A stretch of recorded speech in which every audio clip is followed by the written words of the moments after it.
2009년 금융위기가 한창이었을 당시 키스질이라는 남성은 회계학을 다니는 평범한 대학생이었습니다. 대학교를 졸업한 뒤 공인 재무분석사죠. CFA 국제 자격증을 획득했고 매사추세츠 생명보험에서 마케팅 직원으로 일하기 시작했습니다. 그의 특이 상황이라고는 대학생 때 장거리 마라톤을 한 것이 전부고 직장 생활도 너무나 평범했습니다. 평범한 보험회사에서 평범한 연봉을 받고 일하던 그의 인생을 송두리째 바꿔놓은 것은 레딧과 유튜브.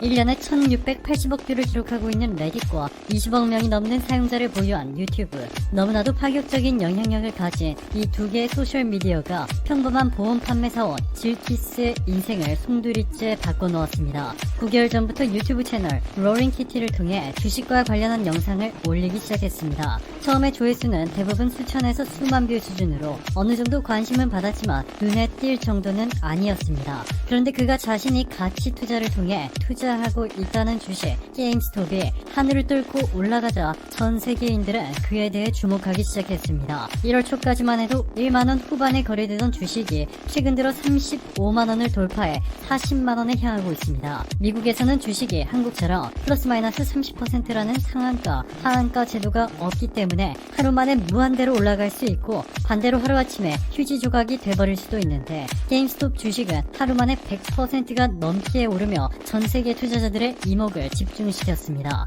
세계에서 가장 영향력이 막강한 일간지죠. 월스트리트저널은 수많은 온라인 팔로워들을 이끌고 게임스톱의 세계에 관심을 유도한 질키스는 평범한 남자였다. 그를 따른 많은 온라인 투자자들은 헤지펀드에 큰 손실을 입힐 만큼 강력한 세력을 만들었고 현재 투자 세계를 완전히 뒤집어버리는 데 성공했다 보도했습니다. 네, 그렇습니다. 게임스톱은 미국 월가에서 유명한 공매도 헤지펀드의 먹이였습니다. 공매도는 다른 사람에게 주식을 빌려 매도한 뒤 나중에 주식 가격이 떨어지면 주식을 다시 사서 처음에 빌렸던 사람에게 주식을 갚는 방식으로 주식 가격이 하락할수록 돈을 버는 구조입니다. 대형 기관들의 압도적인 자본력으로 공매도를 하고 부정적인 뉴스가 풀리게 되면 개인 투자자들이 막대한 손실을 입는 패턴이 지금까지 전 세계 모든 주식시장에서 수도 없이 반복되어 왔기 때문에 공매도에 대한 여론은 상당히 부정적입니다. 테슬라 CEO 앨런 머스크는 최근 자신의 트윗을 통해 당신이 소유하지 않은 집은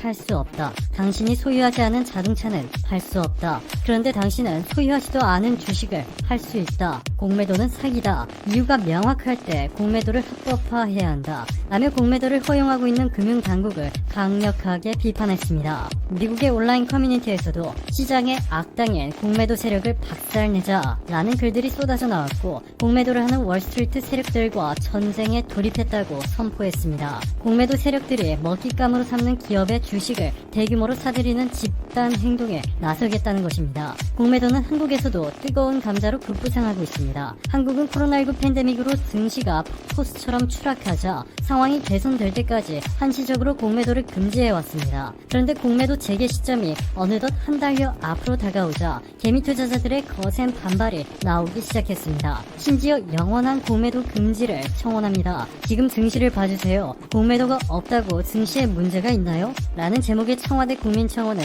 참여자 20만 명을 넘어섰습니다. 이러한 국민들의 목소리에 정부와 여당은 비공개 당정 협의를 통해 한시적 공매도 금지 연장안과 관련해 선 시스템 도입 후 재개하는 안을 유력하게 검토하는 것으로 알려졌습니다. 당장 3월에는 개미 투자자들이 요구하는 시스템이 완성되지 못해 공매도 금지를 연장하겠지만 완전히 공매도 자체를 금지하는 것은 아닙니다. 그런데 최근 안드레아스 바우어 IMF 아시아태평양 부부장은 한국의 공매도 재개가 가능하다. 코로나 이후 한국 금융시장의 안정화가 많이 진행됐고 경제도 회복 중이다. 공매도는 선진국 주요 금융시장에서 일반적인 관행이다. 라며 한국의 공매도 금지를 연장하지 않도록 압박을 넣고 있습니다. 자, 그런데 이번에 미국의 비디오 게임 유통회사 게임스톱을 공매도한 세력은 완전히 망연자실한 상태입니다. 게임스톱을 공매도하며 부정적인 리포트를 낸 회사는 월스트리트의 유명 공매도 헤지펀드 회사 시트론 리서치였습니다. 시트론 리서치의 앤드루 레프트 대표는 개미 투자자들을 성난 군중이라고 부르며 게임스톱 주가는 $20로 빠르게 추락할 것이라고 장담했습니다. 그리고는 게임스톱 주식 공매도를 선언하자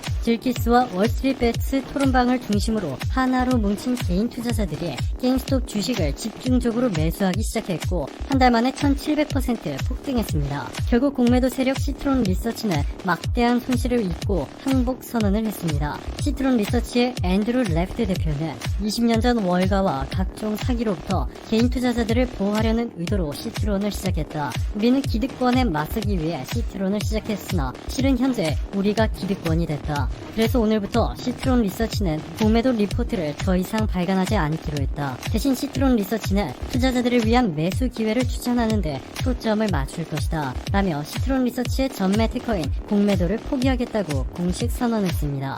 논란이 커지자 미국의 무료 주식 거래 플랫폼인 로빈후드는 투자자들의 극한 반발에도 불구하고 게임스톱 주식을 살 수 없도록 거래를 막아버렸는데요. 그럼에도 불구하고 또다시 게임스톱 주식이 하루 만에 70% 넘게 급등해버리자 또 다른 공매도 헤지펀드 멜린 캐피탈의 자본이 14조 원에서 10조 원 아래로까지 추락하는 등 사상 최대 규모의 손실을 기록하고 있습니다. 자, 그런데 이보다 더 충격적인 것은 바로 게임스타 다음 타깃이 다름 아닌 바로 한국의 셀트리온이 될 것이라는 글이 레딧에 올라왔습니다. 이번 게임스탑 주식 폭등의 핵심인 월스트리트배츠의 한 사용자로 추정되는 이가 레딧을 통해 게임스탑 다음 타겟은 한국의 셀트리온이다 라는 글을 게시해 이목이 집중되고 있습니다. 총 2개의 게시물이 올라왔는데 하나는 셀트리온 종목 코드까지 공개하며 다음 타깃은 셀트리온이다 라고 말했고, 다른 게시물에서는 한국에서 셀트리온이 공매도 세력의 공격을 받고 있다 라고 설명했습니다. 아직까지 게임스탑만큼 큰 호응을 얻지 못하고 있지만